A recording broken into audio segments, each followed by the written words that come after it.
everybody, and thanks for joining me today. I have moved my frame over again. I am getting close to the center of this piece. I'm working around row or column 170 and 200 is the center. So like I said, it's getting closer. Working in the background where it's kind of the waterfall and it's all out of focus. So bigger blobs of color. So that should go quicker today. The most eagle-eyed among you will see that I'm not starting at 0 because I tried filming this morning and the footage ended up being unusable, so I apologize in advance. I may not talk as much because I talked a whole bunch. Now I'm kind of out of things to say and I don't really remember what I said versus my previous video. Yeah, I was trying to film with my new phone, hoping it would be better because the last video had some blurry problems. I don't know why. I didn't change anything.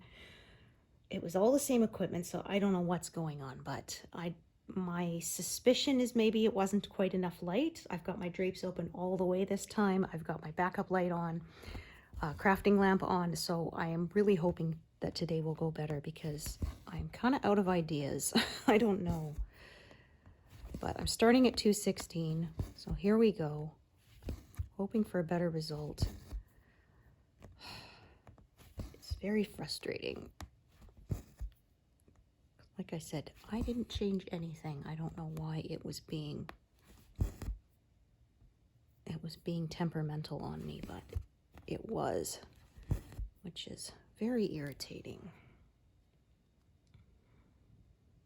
All right, so I'm just gonna you can see the colors here. I'm probably gonna follow that curve kind of out a bit, and then we'll fill in sort of next to and above it as I get there. Yeah, I'm thinking I may cut it off sort of around here. I will decide as I go, which is my usual way of stitching. But I am very frustrated. Oh. Like I said, the last time I did it, I really thought I had enough light. Unfortunately, it was that or no video. But here's hoping for a better result today. I hope you all are having a better day than I am so far.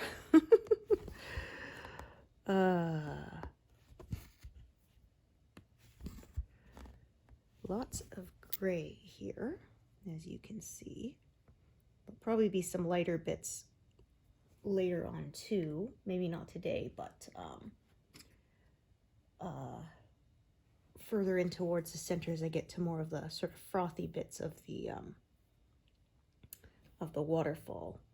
The light's kind of glinting off of the water there. This center part should go fairly quickly because, like I said, it's not very much confetti. It's more out of focus, haha. And so there aren't quite as many details.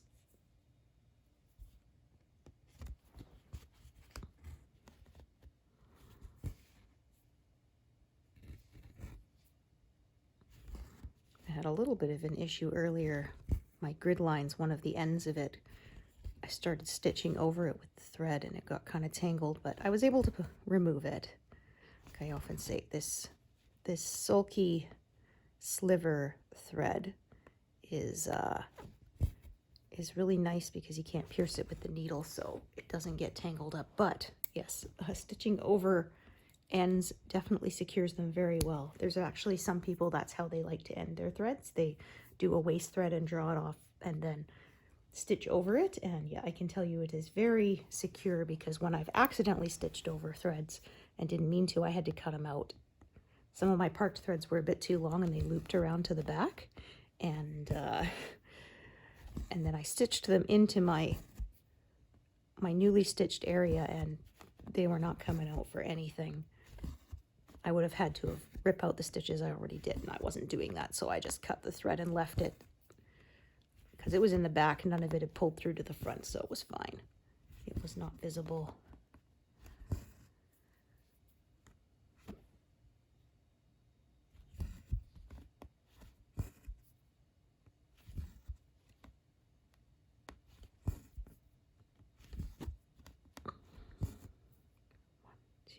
3, 4. 1, 2, 3, 4, 5. Yeah, just double checking with the grid lines that everything matches before I commit to it.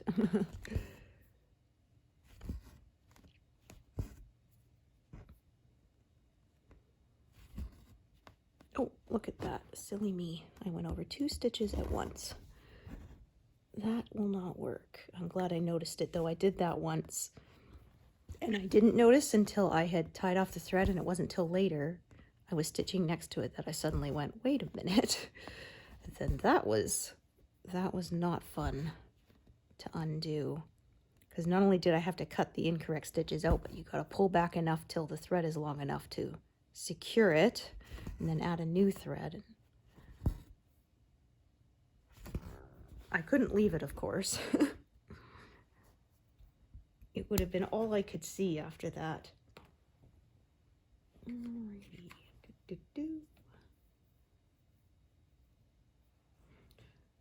So I was saying that if I reached 12,600 stitches, I'll have done exactly 8,000 in May.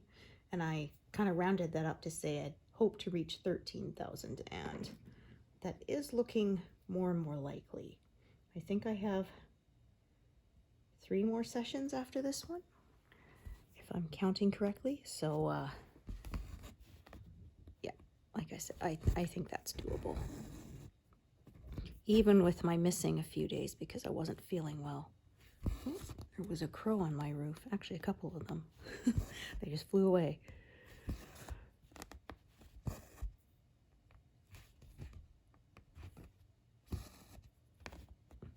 Oh, that is wrong too. My gosh. It really is not my day, I tell ya. Making an hour-long video that ended up being useless. Having to redo it. Now I keep making stitching errors. No, this is not. I gotta get this done today if I want to get a video up for you guys on my normal schedule, though, so this had better work. Ugh. Yeah, it is sunnier today. I think it was an overcast day, and I guess I didn't have my drapes open the whole way, and I guess that's why. They're just not quite enough light. At least I'm hoping that's why, and that it will be more cooperative this time.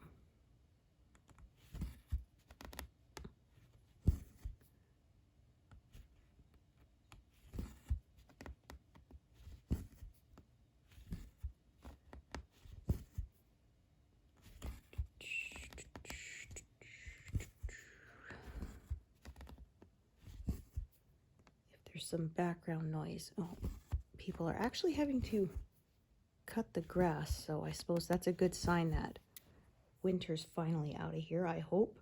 But yeah, there was a joke I saw that said, it's like Mother Nature is having an argument and then keeps storming back in to say, and another thing.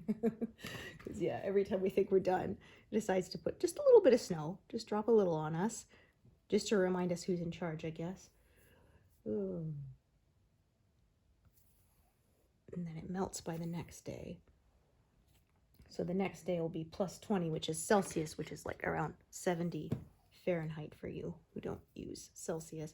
I've often said I think that's part of the reason why people think Canada is colder than it is, because they'll see in the height of summer that, oh, it's only 35 degrees. Well, 35 Celsius is like 90 something. But if it's in Fahrenheit, 30 is winter weather, so...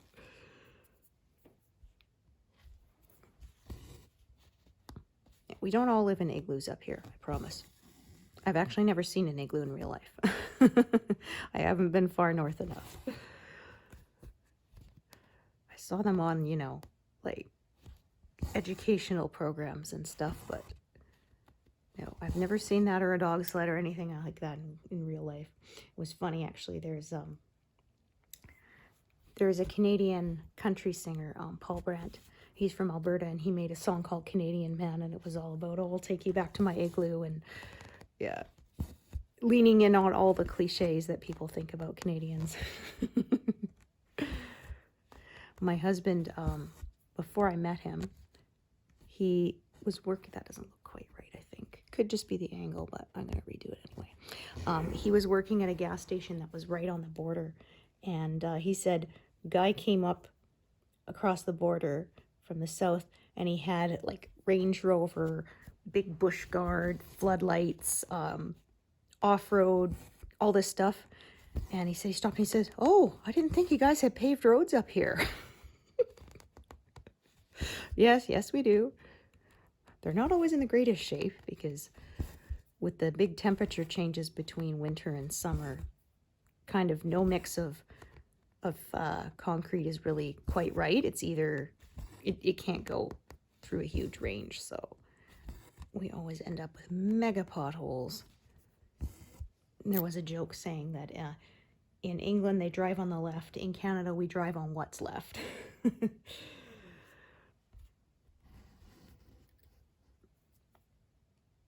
All right, more gray, lots of gray.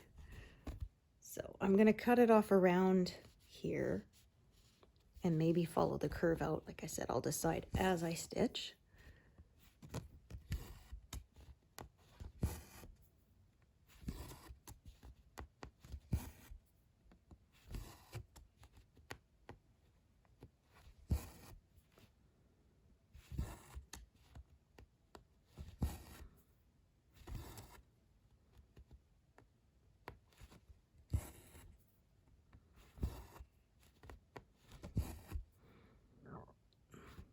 There was a joke one time. They convinced some people that our parliament buildings are igloos and that they're melting, and that we had to build a special dome around them to keep them cold enough so they wouldn't melt. People actually believed it.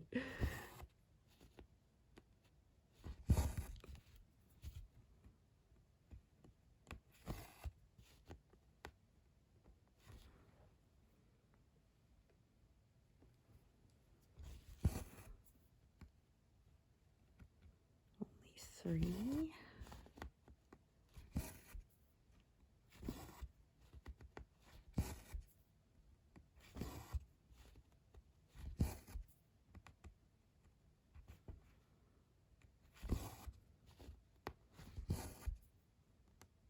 It's a different gray. This project is definitely not as bright and vibrant as my last one.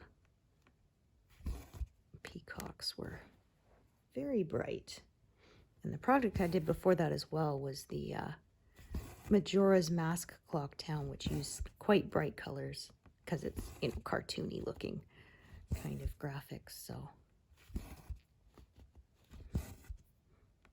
you used a lot of like electric blue because of Zora Link. It was very bright.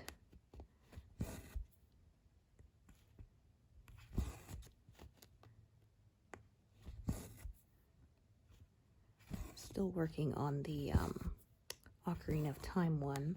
I'm thinking I won't get any colors on that for a while because I probably won't be finished the background until after I've done the next project after this one, which will be what you might call it, Thomas Kincaid Twilight Cottage. That one's on more of the purple lavender kind of part of the color wheel.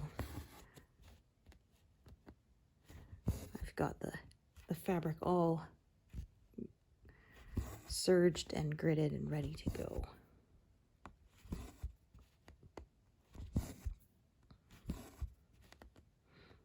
I don't enjoy I like having the gridding, but I don't enjoy doing it, so I always slowly grid the next project while this one's still in progress. I just add like a grid line a day, and then that way it doesn't feel so overwhelming, because I did that once. I did all the gridding and it took me like 3 days, and boy did it feel like a slog. So I have the Outlander finale on tape, but I haven't had a chance to watch it yet, so don't drop any spoilers. But I'm interested to see how it ends. The book series itself has not ended yet. There's going to be a 10th book, which is, I believe they said it's written and everything, but it's, you know, going through all that stuff that traditional publishing has to go through, all the the proofreading, the galleys, all that stuff. So, and I haven't read book 9. I've read up to and including book 8. But I have to say, I found the last few books much slower going, harder to get through. And, but yeah, I remember thinking when they started the TV series, like, what are they going to do when they catch up? Because they were doing sort of a book a season, and the series was not done yet. So, but apparently they've talked to the author, and she is happy with the direction they took. So the ending may be different. I'm really not sure. But that she's happy with how they're ending it. So, but I do know earlier in the season there was quite a one big change, because I remember reading it and thinking, that's not what happened in the book. And I Googled it, and okay, I remembered correctly. That was not what happened. So,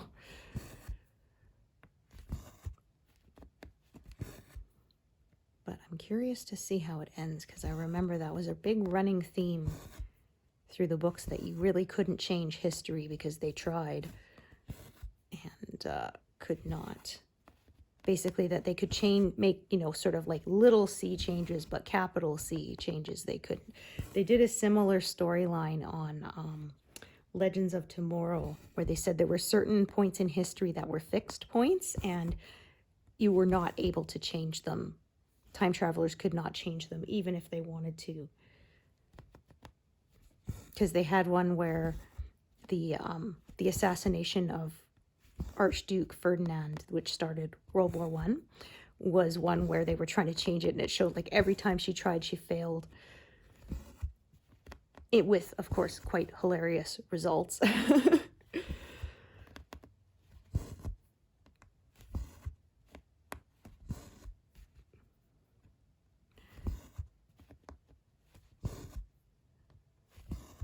But anyway, we'll see how it ends.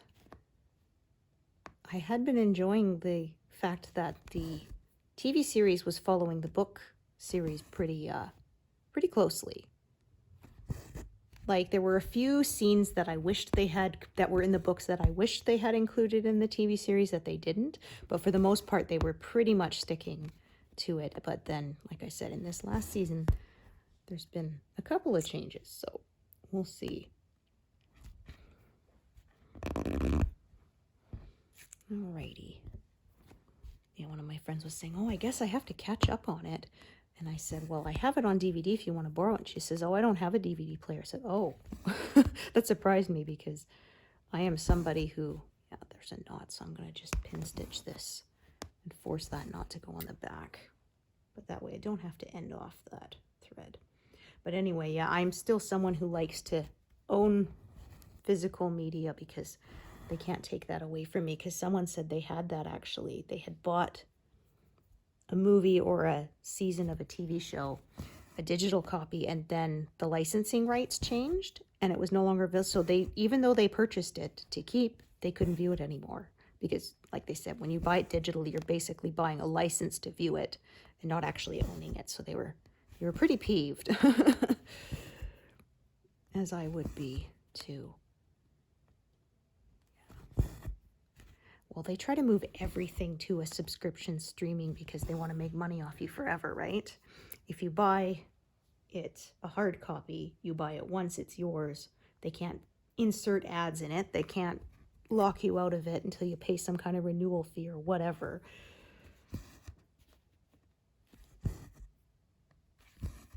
Alrighty, so just gonna, yeah, that's my older sounding person complaint. I don't think everything has to be smart. I mean, it's even like with cars they have, where you have to pay a subscription for the heated seats. Like, I understand paying for like the satellite radio or whatever, but come on, the seat warmers are installed on my car. They should be mine. You shouldn't be able to lock me out of them remotely. That's just wrong. Oh, look at that. I'm at 11,000 stitches precisely. So, do you think I'll manage 3,000 more by the end of May? Place your bets now. You won't win anything but bragging rights, sorry. If you get it correct. But a lot of you have had more confidence than I had in myself, because I remember saying I was not going to finish my peacocks until this month, and then I finished them in the middle of last month, so that was nice. I have not done the ironing, washing, all that. I was planning to do it this month, but then, like I said, I was not feeling well for a while there, so maybe June. I'm not promising anything. We will see.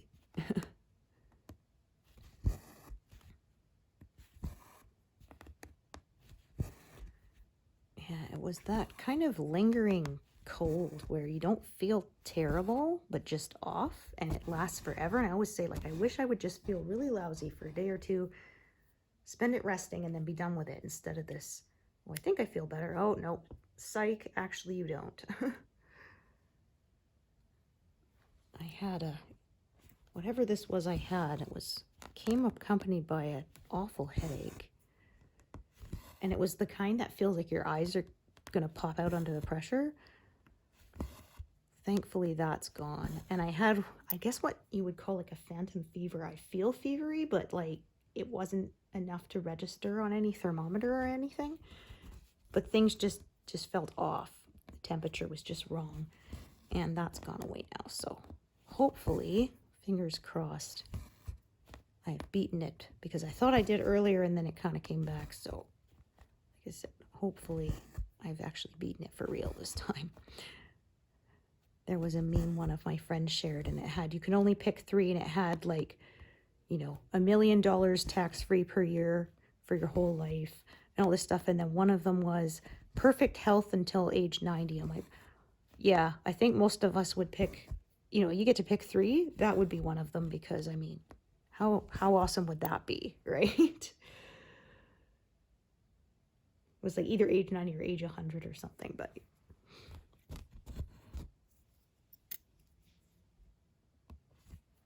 that would certainly be great if you could choose that.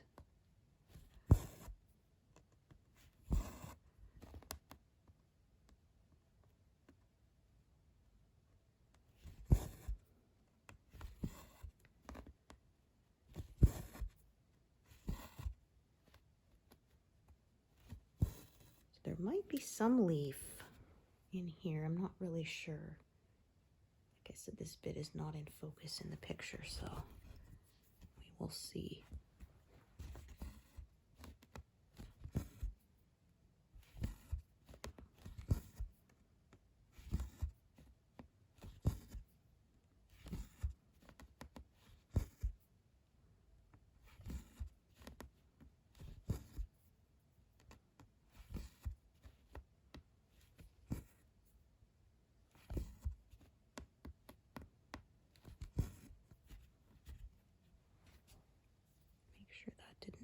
Not up. Okay, it almost felt like it had, but it hadn't, so.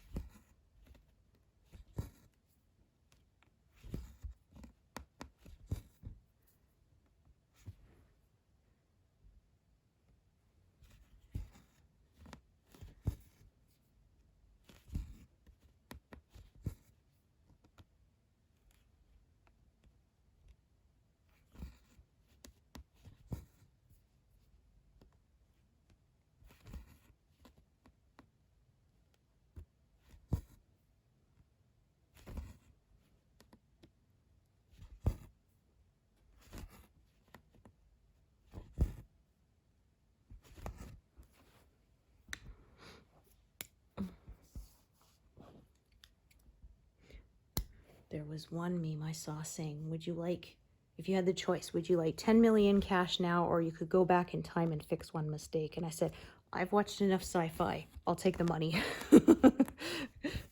I've seen way too many sci-fi films where somebody trying to fix one, what they think is a not, you know, even an inconsequential thing, turns out to have very big effects. I remember there was one, a Voyager episode, and a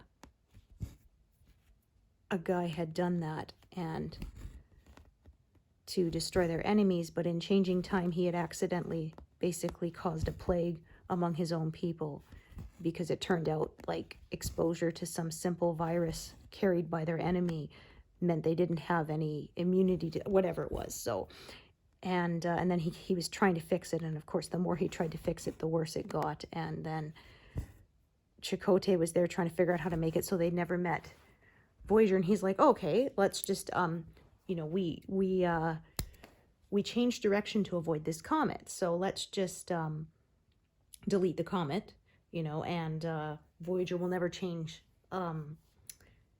its trajectory, and they'll pass right by and you'll never, and he says, okay, and they run the simulation. He's like, well, that's great. You've just eliminated all life on like 5 planets, because apparently like pieces of that comet were carrying bacteria or whatever it was to other planets, and that's what sparked life on those planets. And so, yeah, it was like every little tiny thing they tried to change ended up having huge, far-reaching consequences.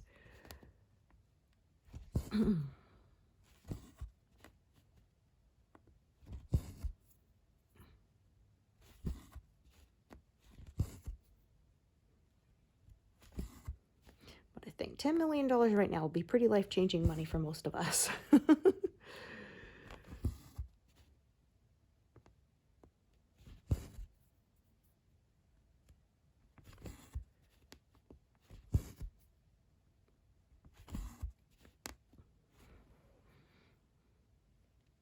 that is the next show we're going to watch with Kiddo once we're done Deep Space Nine.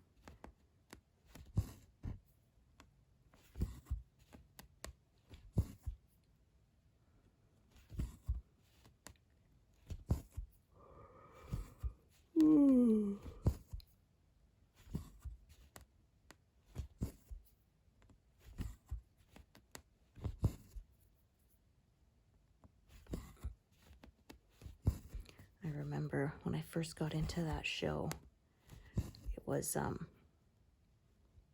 I had watched Next Generation, but I hadn't really watched other, incarnations of Star Trek. And Deep Space Nine was the only one that was showing on our satellite package. This was before PVR systems, so you couldn't record it. And so it was like cable, basically. You had to watch what was on while it was on.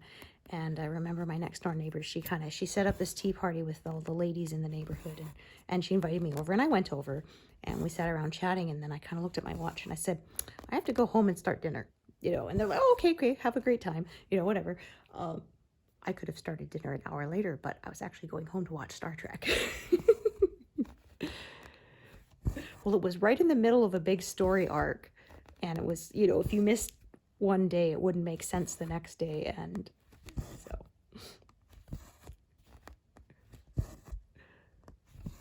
But I wasn't so sure how well they'd take. Well, I'm abandoning you all because I got to go watch Star Trek, so.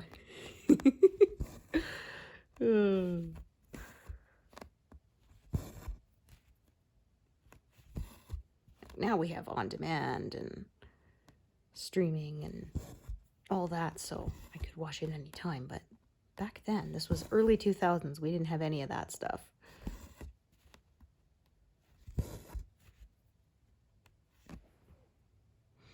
I remember we went away to visit family for a week, and I was in the middle of watching reruns of a show. And again, this was before on-demand or streaming, so if you missed them, you had to wait till they cycled back around again.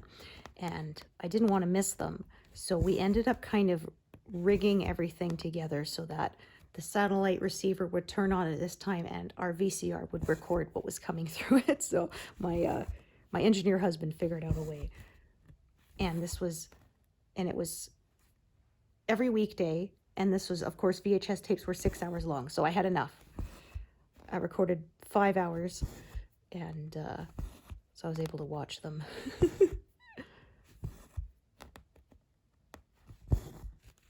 It was a show. It was Law and Order Criminal Intent. So it wasn't like one where you had to watch for continuity, but I mean, I didn't want to miss 5 in the middle and then have to wait for the whole thing to come around again. So there's a Canadian one now.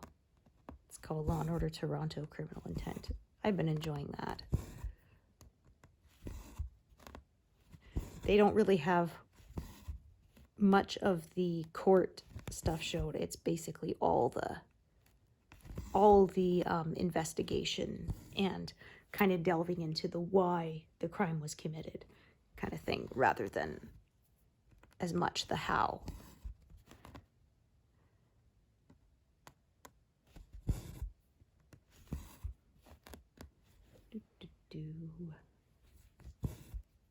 Yeah, and apparently NCIS is making another spin-off. It's going to be New York, and it's going to be starring LL Cool J, who was in NCIS LA. That ended a couple years ago, I think now. They made a Hawaii one, and they only let that run for a couple years. We were disappointed that got canceled. We were quite enjoying it. But unfortunately, like I've been saying before on these, getting past the second season seems to be the biggest hurdle. Of course, you know, there's all the hurdles of, you know, getting approved to make a pilot, then getting picked up for the one season, then getting renewed for the second season. But a lot of these shows, they let them go for 2 seasons and then that's it. So I find sort of once you get over that hurdle of the 3rd season, you're considered well established, and then they tend to keep on renewing you after that as long as you're doing fairly well.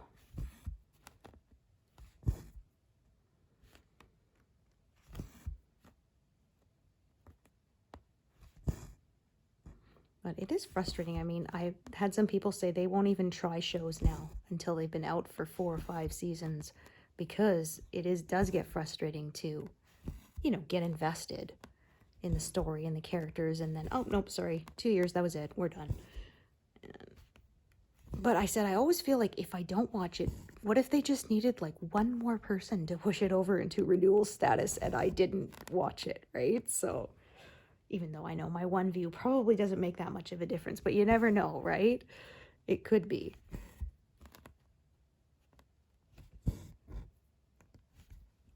All right, so we will stitch till 400 at least. And then we'll see how my arms are doing, because it's this much of the same color. They can get a bit more sore more easily, and I have to force myself to take breaks. I'm kind of peeking at the camera as I'm stitching here. It seems to be doing better, so here's hoping that everything is gonna stay in focus instead of being temperamental little brat about it like it was the last couple of times.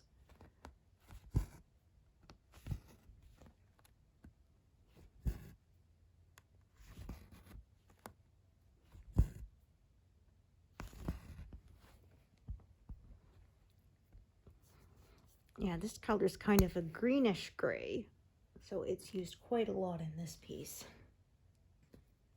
3.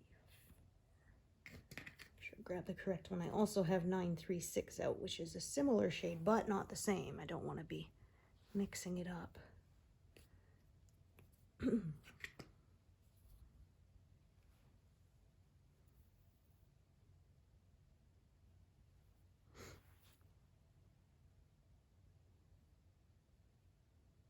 If I do manage 13,000, that'll put me at 6.5 total completed.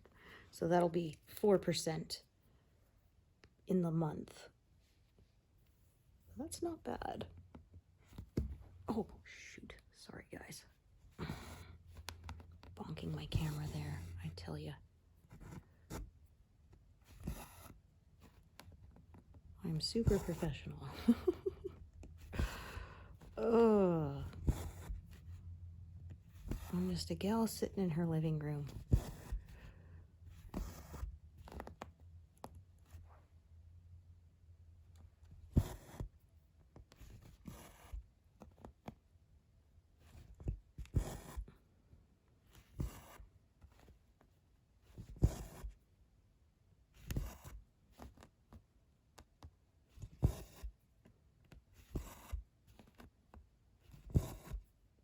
So I could stitch another row with this color, but I'm going to switch colors just to kind of give my arms a mini break. I've learned from experience that it does make a difference. Okey-doke, 37.99.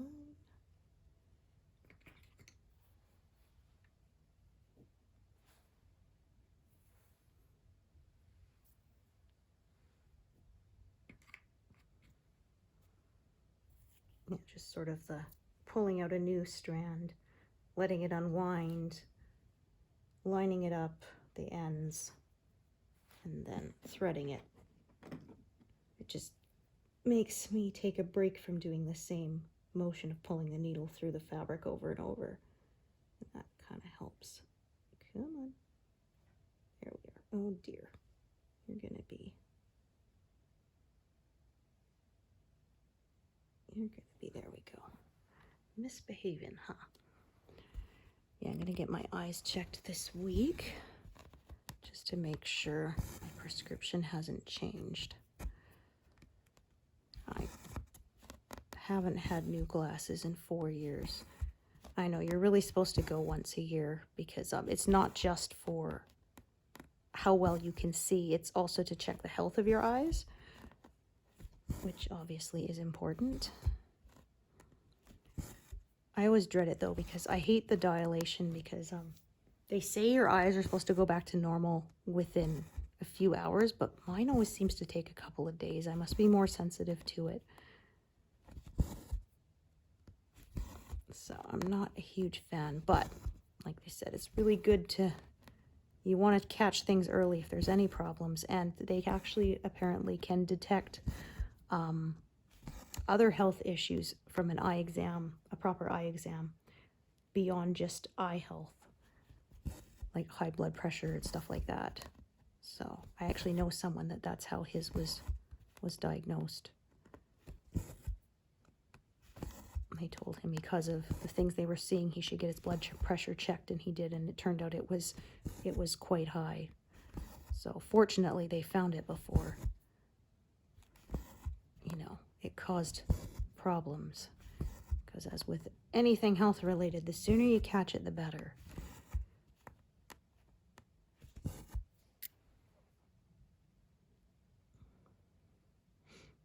All right, so I'll do another long strip here.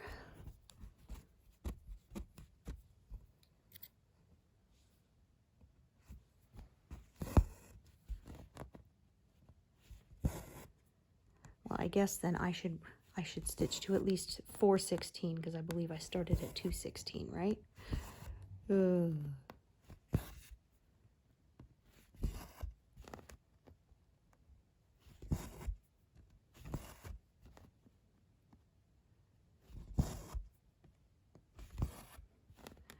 Yeah, I don't know if it was the lighter colors I was using, but I've done lighter colors before and didn't have problems, so I'm gonna think it was the light wasn't quite as much. I didn't open the drapes all the way, and so I'm hoping that was it, because if that's the case, then it should be good now.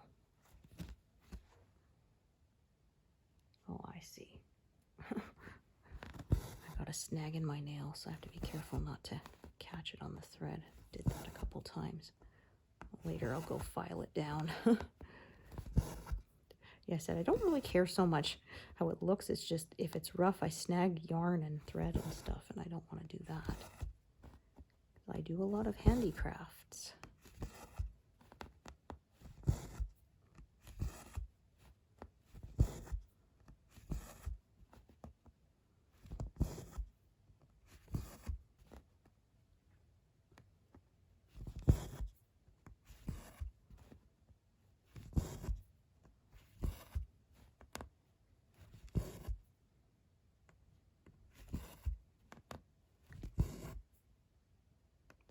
As you can see, the colors are gonna kind of go that way, and I'm probably gonna follow them. That is what happened when I was working on the peacock. The peacock's tail feathers were all going that way, and I got sick of fighting it, so I modified my method a bit from the diagonal to being follow the colors.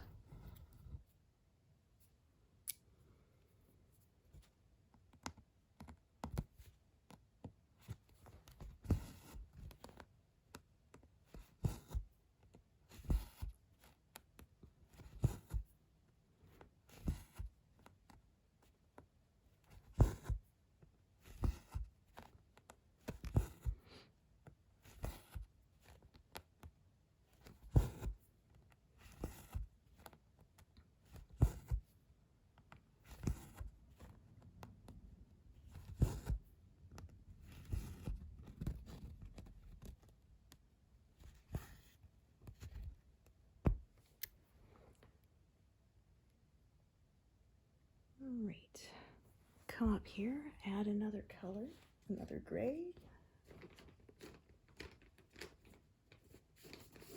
Oops, I put that envelope back in the wrong spot.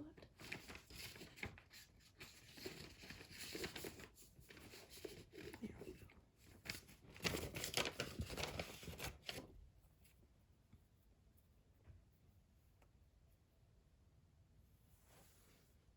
All right. This is one I'll have to get a new skein out too.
This thread might not be quite enough. That's all I'm going to get out of it, I think.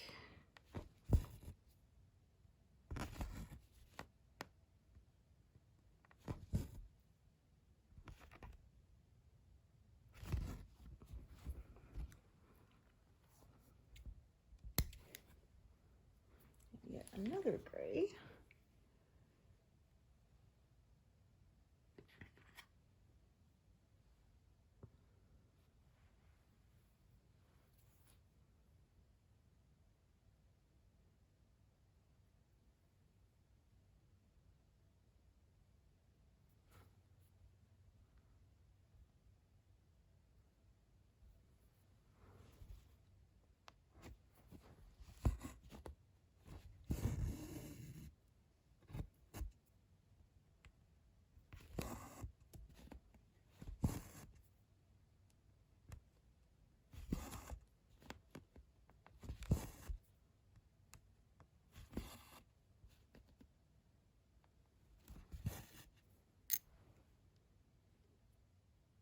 Oh, it was almost all ones for my total there. 11,110.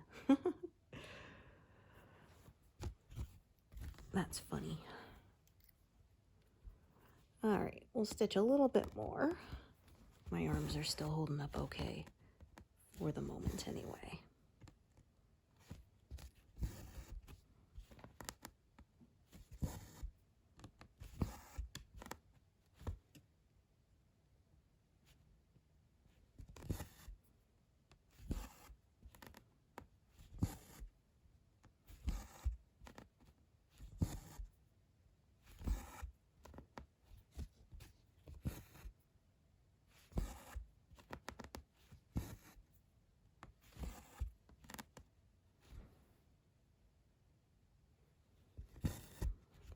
That was a knot, yeah. I heard and felt that.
Drop that needle for a second because it's getting a little twisty.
Could stitch that next row, but I'm going to switch colors because again, gives my arms a little bit of a break.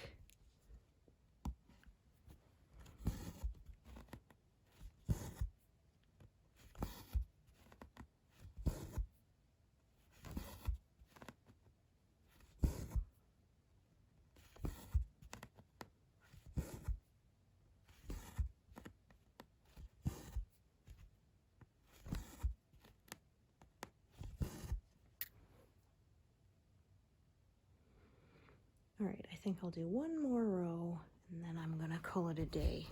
I know it's a little bit of a shorter video, but like I said, I already filmed this morning and it didn't work out, so my arms are feeling it. They need a break.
right, 437, but like I said, I did 216 before I started filming this time. So yeah, that was pretty good. Thank you so much for joining me today, and hope to see you here next time. Thanks, everyone. Bye.